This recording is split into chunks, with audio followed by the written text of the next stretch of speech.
welcome to the very first episode of Between the Mental Lines. My name is Zubair and I'm really excited because I'm not doing this alone.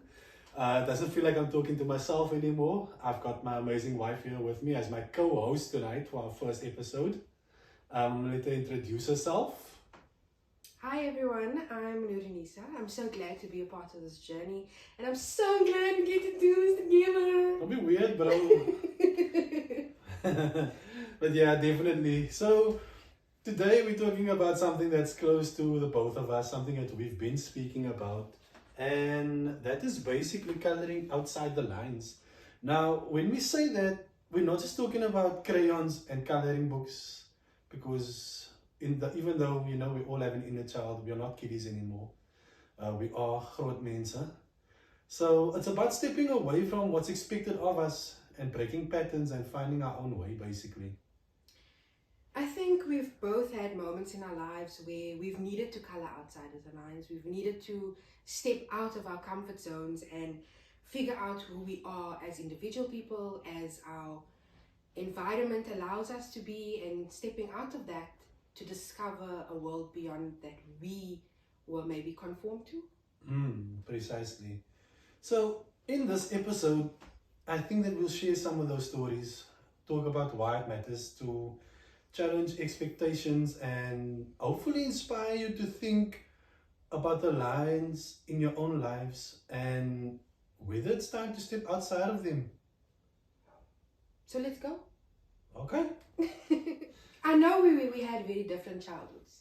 Yeah, that's true. That's very true. I, for one, want to know whether you colored inside the lines or were you that guy that was a little bit chaotic? I think that I was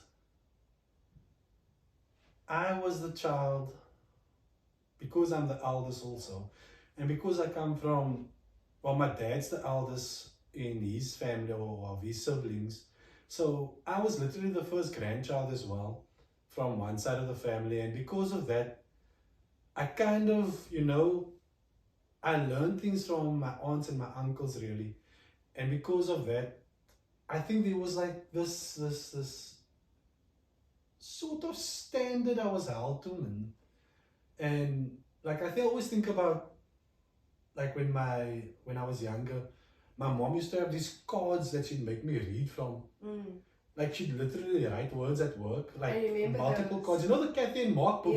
Yeah, I remember. So I used to have those books, and I don't remember my brothers having those books ever. But I had all of them. So there was an expectation. There was an expectation, yeah. And I think I conformed to that expectation for most of my life. I definitely think so, because at times where I didn't, I think it was seen as me being rebellious. So how did that influence your adulthood? I think it influenced a lot. It influenced like a lot of decisions that I made. Even as a child, it affected a lot of my decisions, because there was this expectation of, or not this expectation, but what I perceived was an expectation that I needed to be able to take care of the rest of my family. Being a guy, obviously. Being obviously my parents' eldest son, I needed to make sure that I take care of my brothers. And because I grew up with my grandparents, I was like the baby in their house, but they also instilled a lot of their values in me. And I think that with that, there was an expectation. At least I perceived that, there was an expectation, because a lot of my decisions are made because of them. Like, I'll make an example. When I finished school, I had the opportunity to go and travel. So basically for work. So when the airlines and things, we get to sign up with Qatar. Qatar is an airline that usually is in Cape Town a lot. And you basically go for an opportunity to meet with him and things like that. You apply and then you go and obviously meet him. So when I was first introduced to them, or to that idea of traveling and working for them, it was something like beyond our imagination. And Of course. I think like with us growing up, like our generation was like of the last to experience that, because this was something new to New, like yeah. to us, like to our communities and things. We'd go travel. It was like you made it in life basically if you work for an airlines and things You like that. basically got out. You got out, yeah, you got out. So funny enough, the person that encouraged me to do it was my grandmother. And I wasn't sure like if I wanted to go. Was it a scary thing to think about? I come from this home and now I just need to leave. I think so. I think it was the fear of, can I actually stay away from my family for a couple of years? Because I literally just know them. Yeah. It was very difficult for me to start coloring outside the lines because I just felt like that expectation was there. And the thing is, I wasn't the eldest of the cousins. And I feel like they had the opportunity to color outside the lines. And But set it's the because, precedent. no, but that's the thing. They did it because their parents allowed them to color outside the lines. Okay. They allowed them to make certain decisions for themselves. And they had to bear the repercussions of whatever those decisions were, of course. As we all do. But they were allowed to, you know what I mean? And I always think back like, I thought, yo, I would be bang if I do that because, but if I come home, I'm gonna get a butt. I always thought that, like, yo, I'll never forget, like, I promise you. So this one time, right, like, just to make an example, so this one Eid, yo, we were like big, man. Well, we're not big, but we were like teenagers. So my cousin and I, shout out Badruddin, we used to suffer a lot together and laugh at each other's pain. But what happened was, so my baby brother, my mom used to buy us this model cars. One of us lifted the bed up, so the bed had those wooden legs. Of course, And his car got like underneath it somehow. I don't know how, but his car got caught underneath it. And it obviously squashed the car, like from the back. And it's brand new. My mom was like, yo, but my mom was hectic. Mommy, if you see this video, I love you and shukran for everything that you did for me. But yo, I was bang for you. Yo. He still is a bit I was very rebellious as I got older, but yo, I was bang for my mommy. My cousin and I had this bright idea that we are going to fix this car on Eid. And I used to love tools and gadgets. And the side cutters and the star screwdriver was my favorite tools. And I have this in my hand and I decided, okay, now you know what I'm going to do? So my cousin's like, look here, we're not going to be able to panel beat this thing.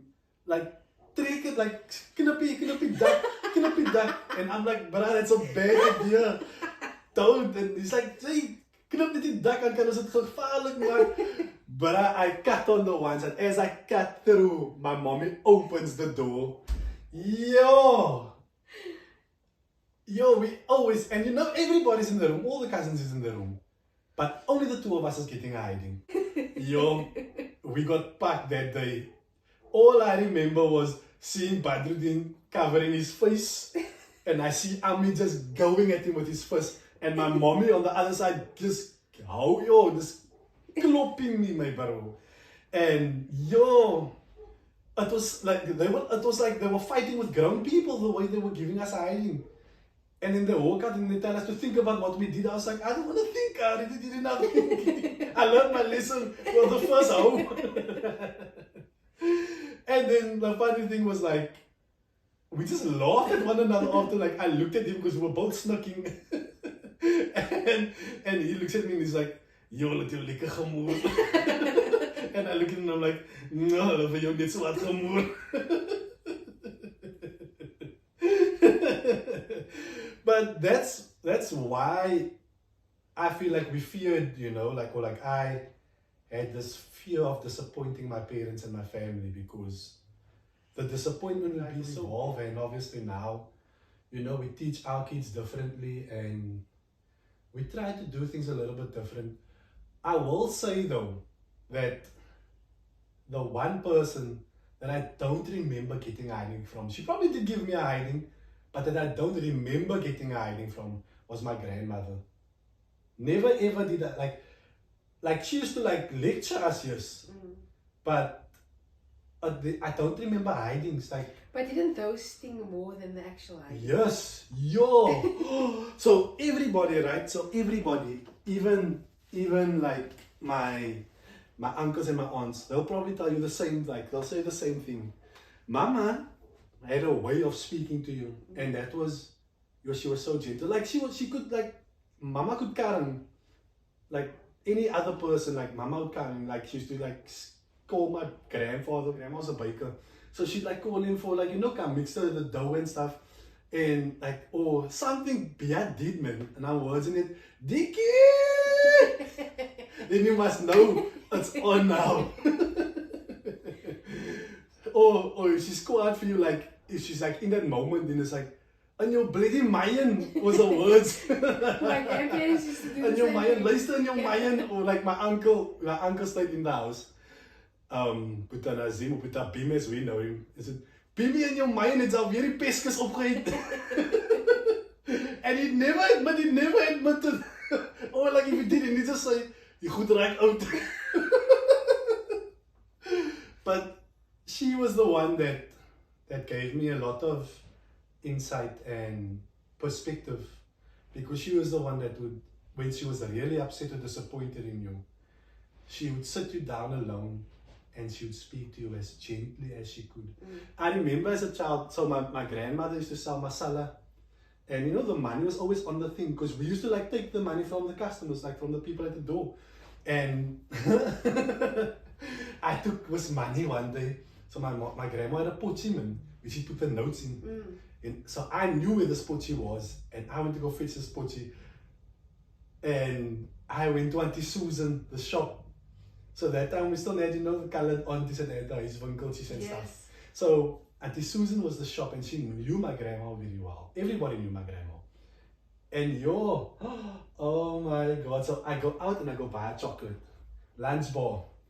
I come back, I go buy a packet of Lay's. That time Lay's was like, you as a child, guys, you must understand, for us as children, or for me as a child, Lay's was like, die boonste rakke. Like, if you got Lay's, you made it in life.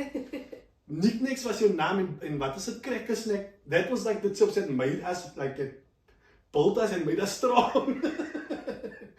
Ek go in met Lay's en crunchies en alles, and I'm eating. Yo, my bro, as children, you were dumb, my bro. I was dumb. No, waar het jy daai gekry? Yo, my bro.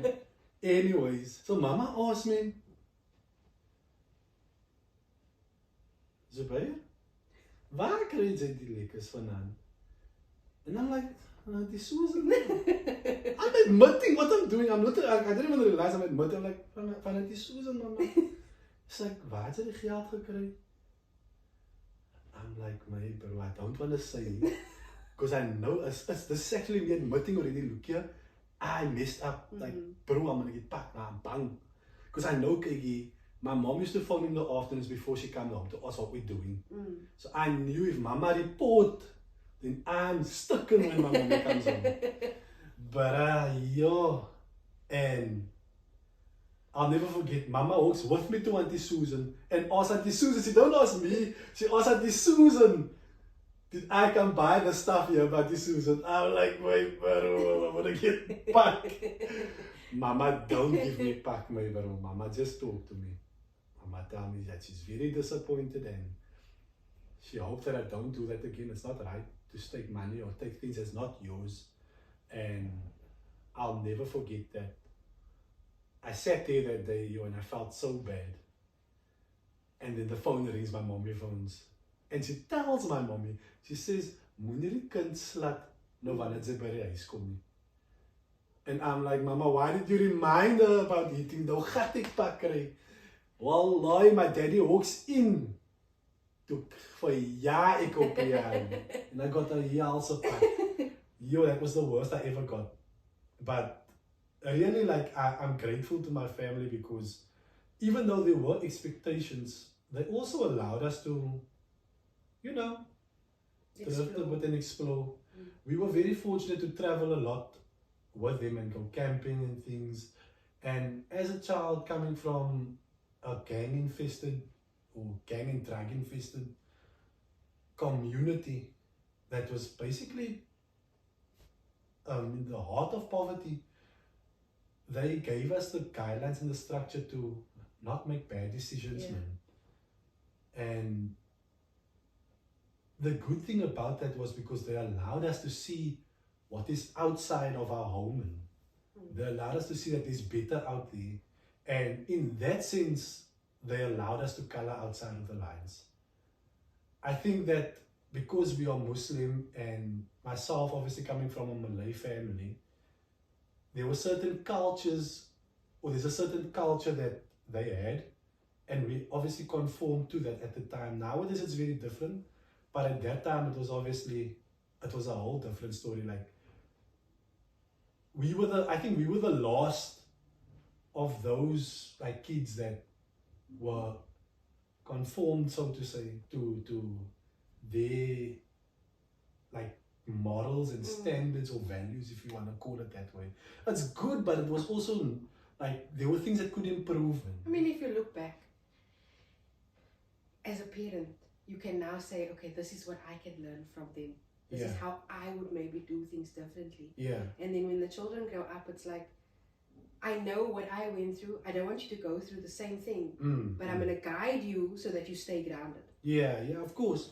Look, obviously, the kids, or maybe even our younger cousins and siblings, they have grown up in different circumstances. And I always say, like, I used to tell my cousins, because my grandma Maningal passed away when I was like, I think 19, 20 maybe. So a lot of my cousins that's younger, obviously they were quite young also still at the time when we lost our grandma. And she was very central to like our upbringing. And when they would start having boyfriends and goodness, and my brothers, like when they had girls and stuff, I would always say, your mama would have never allowed that. Because when I was in the house, so I got married very young the first time I got married. And when I brought a girl that I wanted to get married to home, toen ons in die voorkamer sit. And I remember that from my aunties and uncles, they used to sit in the lounge with their now husbands or wives or whatever the case may be. Things have changed drastically. We shouldn't also hold ourselves to such a strict like line and just stay there, because obviously, you know, a lot of us that grew up, we become gebouwmannen or whatever.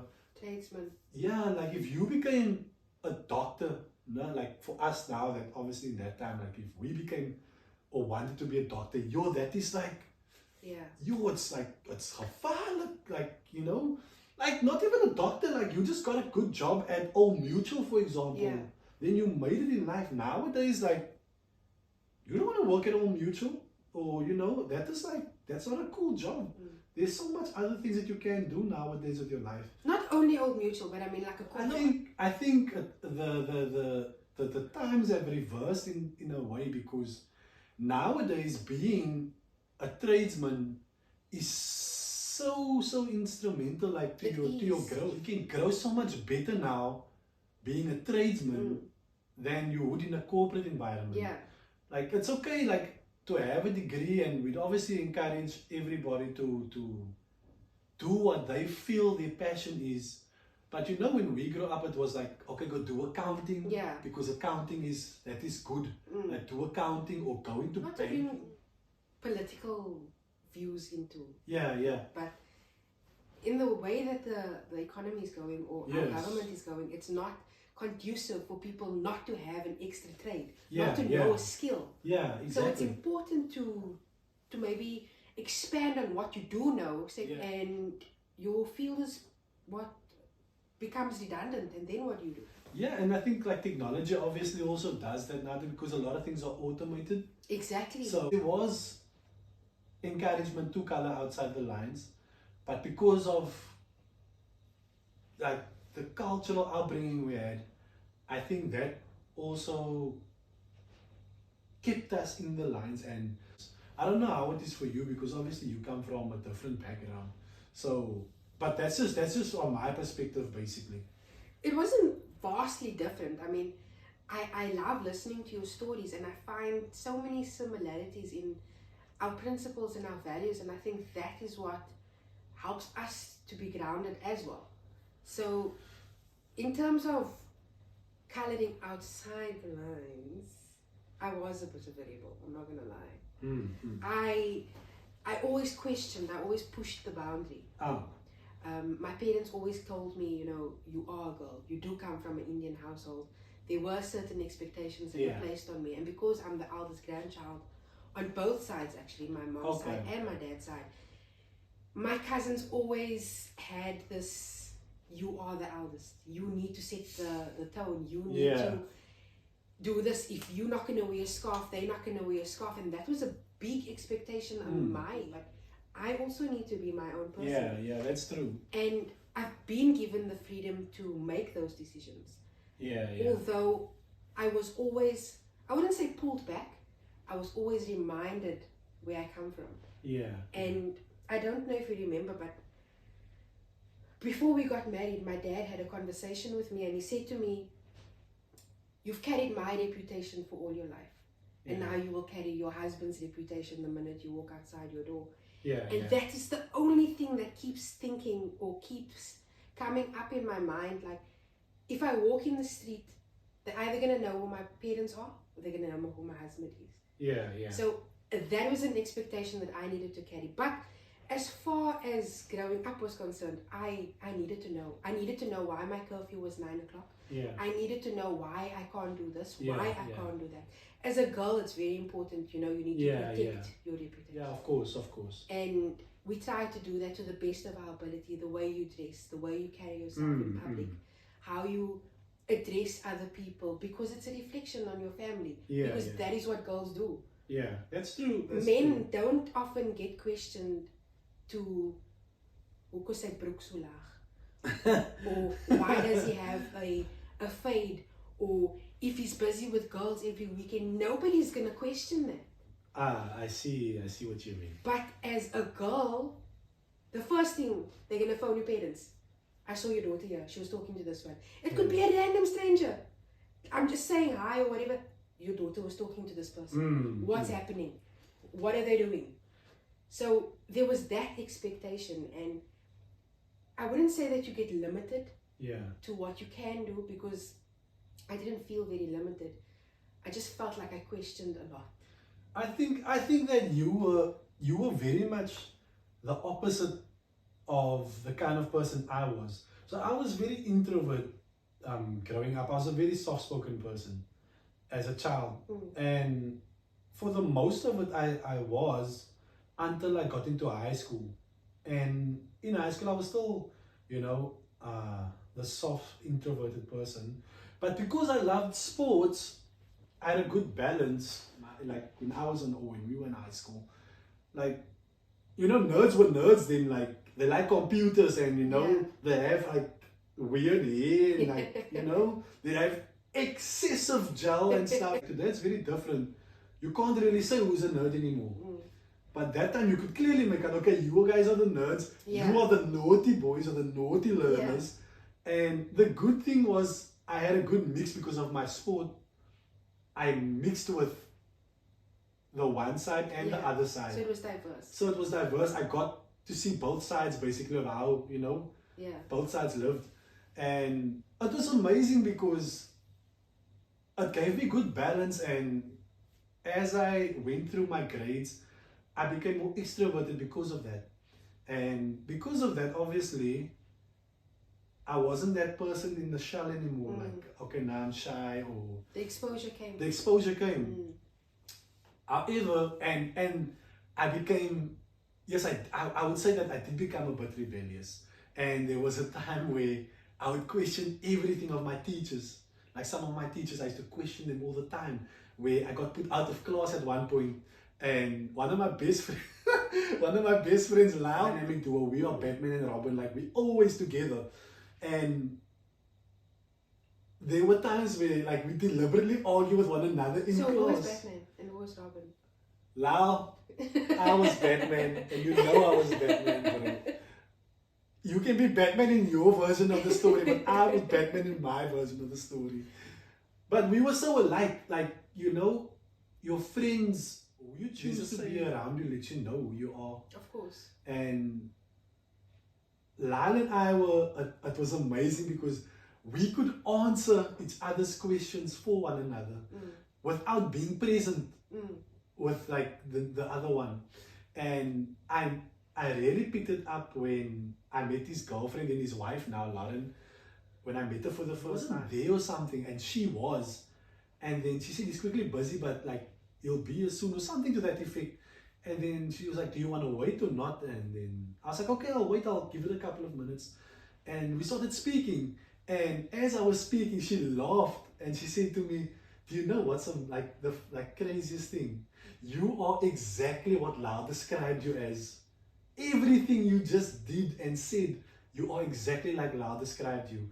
And funny enough, like, it was the same the other way around. Like, we were that close. And your friends, your real friends, they really, you become so intertwined with one another that you can literally answer one another's questions. You haven't experienced it yet, but Talia will always say, don't play 30 seconds with them on the side. Because we don't answer the question, like, we don't ask the questions, or don't like ask questions about the thing here that's on the card. Like, I'll say to him, but you remember then honest him this day at night? Then he's like, yeah, then you asked him this, that thing. And they're like, how did you get to that? Yeah. Then they're like, how? And that is how we, like, because that's how we know one another. Yeah, coming back to like being extroverted, that is where I started like becoming more vocal. I loved literature obviously in school, and it's where I thrived because it gave me a platform to express myself. And my teacher would always say, Miss Jacobs, she's an absolute sweetheart, and I don't know if she's still teaching, but she was an amazing soul. She was my mother at school, and she always guided me like indirectly. And after school she would tell me, do you know, like, this is why I did that, or this is why. I couldn't understand like why this teacher had so much love for me, but it's because she saw the potential in me that I didn't see, or in any of us in our class, all the students, that allowed us to, you know, be who we wanted to be, at least, and who we tried to be. Because, I mean, you have to figure out who you are and live. So, you know, life comes in different waves and things like that. How your childhood impacts your life afterwards. Yeah. And the relationships you form. Yeah, the marriage that maybe not we have, but other people have. Gets based on a lot of what they get taught as children, or the models that they look at growing up. Yeah. So, for me personally, well, you got married before me, and that is a different experience to what I'm experiencing now, because I got married so late. Yeah. By the time we got married, I knew who I was. Yeah, that's true. I know the direction that I wanted. I know what I was looking for in a partner. I didn't still need to figure that out. Yeah, that's true. And that changed the dynamic for me completely. Because I think if I had to get married, or we had to get married when I was younger, there would have been a bit of a problem. Yeah, I think there would have been. There would have been a bit of a problem. I think there would have been. Look, like, I'm not saying that, you know, I was an innocent type, because I'm actually confessing it, and I know someone's going to say it's not supposed to see this, like my parents. But I used to do things that they didn't find out about. Not because I wanted to be after off, so to say, but I didn't want to disappoint them. But I think that had they allowed me, or had I been upfront maybe about it, maybe they would have allowed me and to experience it for myself. And obviously there are things they did that they didn't want us to do, because they were afraid that we did it for other reasons. Like my mom, my mom used to go clubbing, and sorry, mommy, he's exposing. my mom used to go clubbing, and she went because she wanted to dance. She liked dancing. Yeah. My mom was very active, like as she was like when she was younger. She still is quite active for her age, but she was very active like back then. And like sometimes like I'd argue with her, yeah, but you went clubbing. Yeah. But then she'd say, yeah, because I did it for this reason. I wanted to have fun. We had pure fun.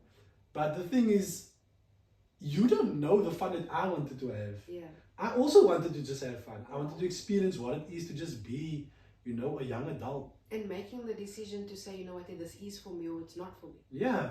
And look, like, there are stupid decisions that we make, and those decisions, they can either make us or they can break us. Of course. They happen obviously to teach us lessons, and I think that that is the important thing behind it also, that obviously, like, you know, sometimes you have to fall yourself to understand why next time stay on your feet. Yeah. So I think that coloring outside the lines is essentially, it's not to say that, you know, be rebellious or try and, you know, defy everything that Yeah. you know you've been taught. Coloring outside the lines for me personally is making decisions for yourself, make good decisions. Obviously think about it, think about your decisions, because at the end of the day, you essentially going to be living with those consequences of those decisions. How you to prosper. And that is essentially what coloring outside the lines is for me personally. And I don't know how, you know, everybody else, the viewers and things would feel, but I think that that is essentially what it is. I don't know about you, but I just feel that way. And I think that it shows for me personally in my work environment now. Yeah. And Not only in your work environment, I mean at home as well. no, of course. It's transcended throughout every relationship that you've I think that's right. You're absolutely right, because I mean, you don't change who you are unless, you know, you're faking, or that's not really who you are. But you don't essentially change the core of who you are. Exactly. When you are around different people. 100%. You are deep down, you are the same person, and people will remember you the same way in 10 or 20 or 30 years if you were genuine, Of like, course. and you actually had an identity. They'll still know you for who you are. And I mean, that is how you want to be remembered. There's a saying that I was always taught when I started working, and Yeah. this person said to me, your character will open up your doors, but your personality will keep it open. Yeah. Or actually, rather, your personality will open up doors, but your character will keep it open. And I've seen that with you. I've seen that in how you deal with people. And it shows knowing where you come from. Yeah. And how your character has opened up doors, or how your personality now has opened up those doors. Yeah. Because as much as you don't like to admit it, you are a social person. You might not like people very much, but you are a social person. I mean, you're a conversationalist. Guys, I do, disclaimer, I do like people. I do Don't lie. like people. But you are a very social person. Yeah. But in the same breath, those people come back to you. Yeah, that's because true. of who you are as a person. That's true. So as much as we tend to grow away from home, there's always that grounding, that our roots are always there. Yeah, we that's are true. cemented in our roots. And when I look at coloring outside of the lines, I look at a tree. Yeah. Because we've stabilized our roots at home with the values and the models that we've been taught by our parents and our grandparents, and the influences that they've had on our lives. But our branches are still growing. We have branches growing out at, you know? Yeah, that's true. And that's very true. Those branches are going to bear leaves and fruit and everything. Yeah, of course. And they will still remain cemented in the roots that we've been taught. Yeah. You're absolutely right. You're absolutely right about that. Look, we can obviously, you know, go on and think about many more lessons, like, because, you know, like one episode is not enough for all the stories. For sure. For all the stories that, you know, we have. But I think that coloring outside the lines has changed both our lives, and Definitely. for the better. I mean, I have so so my sister-in-law, for the viewers, she always says this, and like my wife can obviously attest to that. She'll always say, "I don't like going out with Bayer and with Kiel, her husband, my brother, It's so annoying. because they always know someone." And I was like, "That's not true. That's not No, true. no, it's true. We don't always know someone." You always And know then someone. the weekend, we were in like this place called Betty's Bay, right? It's over the mountains, And I ran into someone that I know. And she recognized me and she's like, "Super, how are you?" And obviously, we embrace one another. And she was one of my trainers. And I was like, I'm not even going to say nothing because I know that is being whispered right now behind my back. That again, you know someone. So, I'm just going to say that, I'm grateful for that because like my grandparents, my uncles and aunts, and my family generally have always been that way, welcoming strangers into their homes. That's very true. And we make everybody feel like they are home and that they are safe with us. And obviously that is rooted down to us now also. And we try to like do that with our kids, so that we know their friends. Yes. And we know their parents, so that we know the type of friends that they are hanging around with. Correct. And that is such a good thing to do. Because at the end of the day, like, life is so fast today, and there are so many dangers that it's so prominent now that we have to have a relationship with our children's teachers, with their friends' parents. We need to have a relationship with them so that we know who they are becoming as well.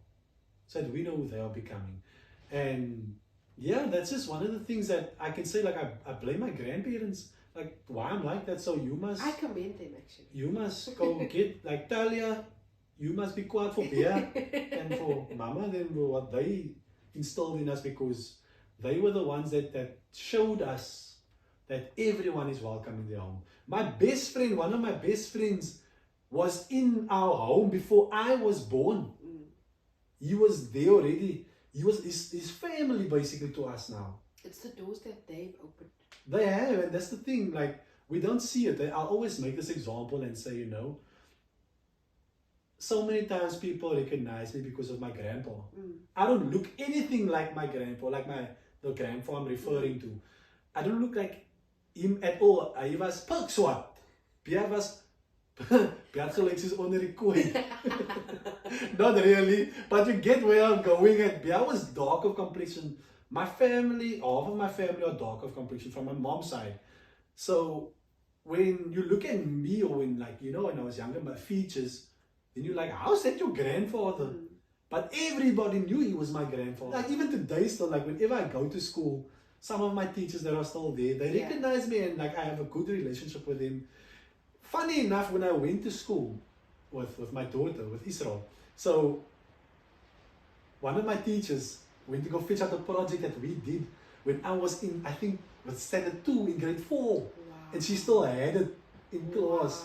Wow. This was not long ago when she showed me. She literally called me to class and said, "Come here, I want to show you something." And she's like, "Do you remember this?" That was last year actually. No, it wasn't last. It was a little bit further back. But it was crazy. It was crazy that she still had it. Wow. And that literally, like, just reminded me, like, this is the mark that we leave in teachers' lives also. We think that we don't leave a mark in their lives and that they forget about us, but they don't. They honestly don't. Some of them actually remember you. I go to school and they sometimes like, "Mr. Rushan, how are you? Yeah. Are you alright?" I can never just go to school and just leave. I always have to stay there for half an hour because Oh no, I know that. I know the parents of the learners, or I know the learners will come and hug me, "Uncle Zubair, how are you?" or whatever. It's very encouraging, and like, I love that there's that bond and that we have that kind of community, and I hope that, you know, more of us are like that. And I know there's many of us that are like that, because I know friends, you know, that I run into, and, you know, neighbors, and it's always good to see them. There's never a bad thing to be said about them, or like to one another. It's always, how's it you? It's nice to see you. You know, you sometimes, like, you don't think where you end up seeing these people or meeting these people again, but you do. And that is the doors, obviously, that, you know, was opened, and you carry that on, and you indirectly do so, even that you don't even realize what you are doing. It just happens. It just happens. 100%. That's amazing. But yeah, I don't know, like, what other experiences, stories you can think of. But that's like really what's like amazing to think about for me, like reminiscing about it. It's crazy. I just feel like, you know, the experiences that we've had when we were younger shaped who we are today. Yeah, definitely. And if we didn't maybe push the boundary or seek the thrill that we needed to at the time, we'd never be able to be content with the life that we have now. Yeah. Because, you know, you sometimes get those adults in their maybe late 40s. Yeah. I never had a childhood.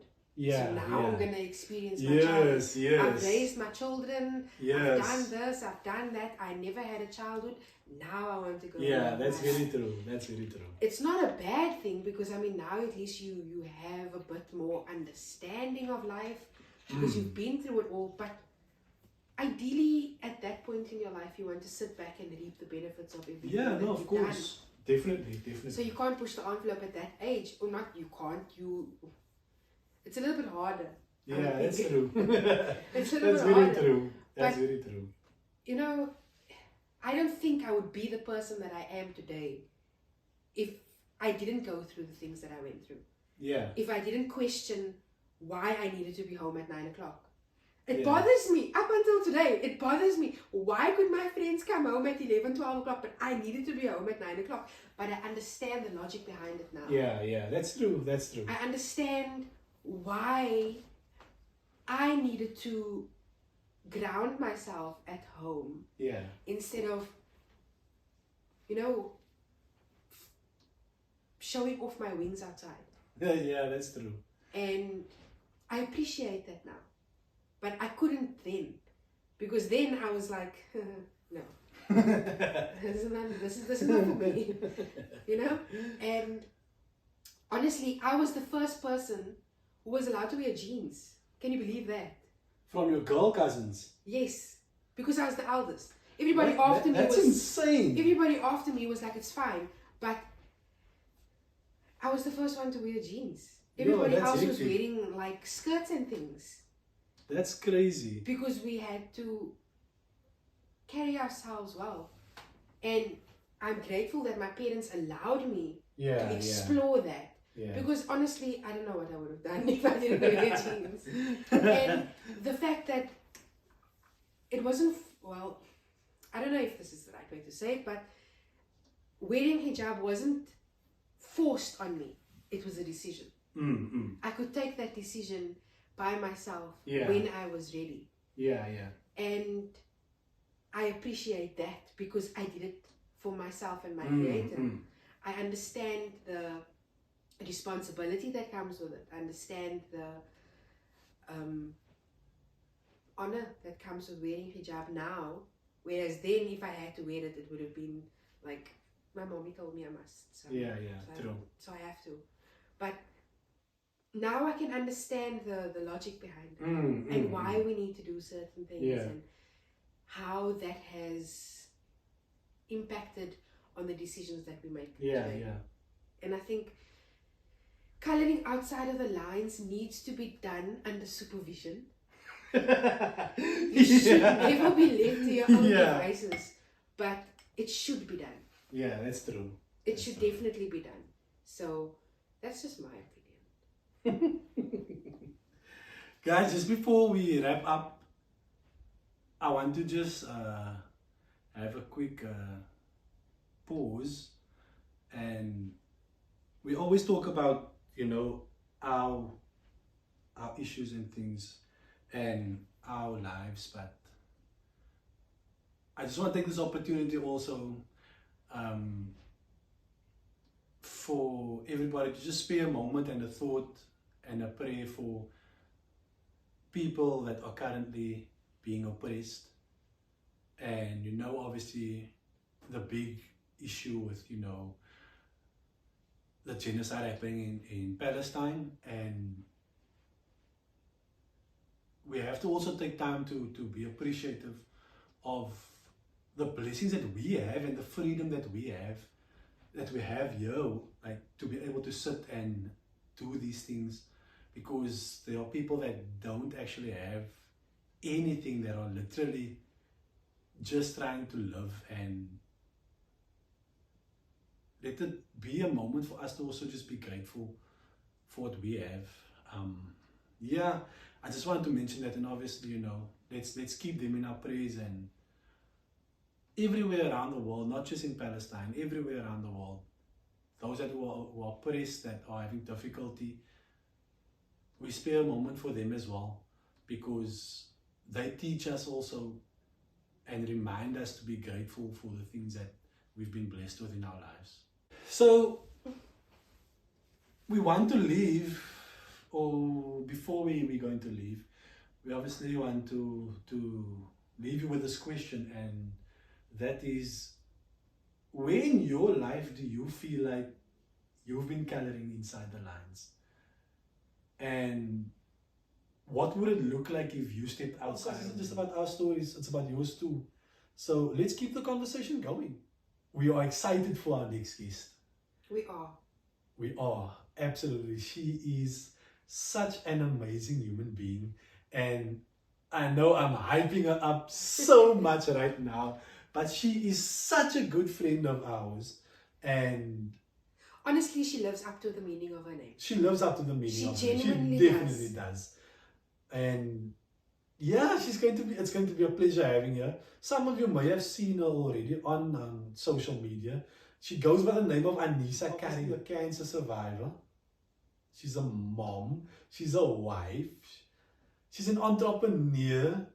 She does everything. She's an absolute sweetheart. And I can't wait to actually have her here with us. I actually feel honored that she's our first guest, to be very honest. I am. She's so happy. Wow. We did ask her to bring her husband along, Munib, and we hope that... Please accept our invitation. Please accept our invitation. And I would love to hear what his experience was like, because I can imagine just how hard it must have been also for him. That reminds me of, when the bride walks down the aisle and everybody looks at her and nobody stops to look at the groom. Nobody sees the groom. That is what it's like. Exactly that. That's exactly what it's like, actually. So from now onwards, metaphorically, we are going to allow the grooms to walk down the aisle, and we'll let the wives wait a little at the back. Anyways, so thanks for joining us on this very first episode. It's been an absolute delight to share our little bits with you guys, and we want you guys to all be a part of it. So join our conversations. Please join our conversations, and we are going to leave you with until next time. And this is one of the lines that one of my favorite teachers used to say: to be good, be safe, and most importantly, please stay out of trouble, guys. Bye, and assalamu alaikum wa rahmatullahi wa barakatuh.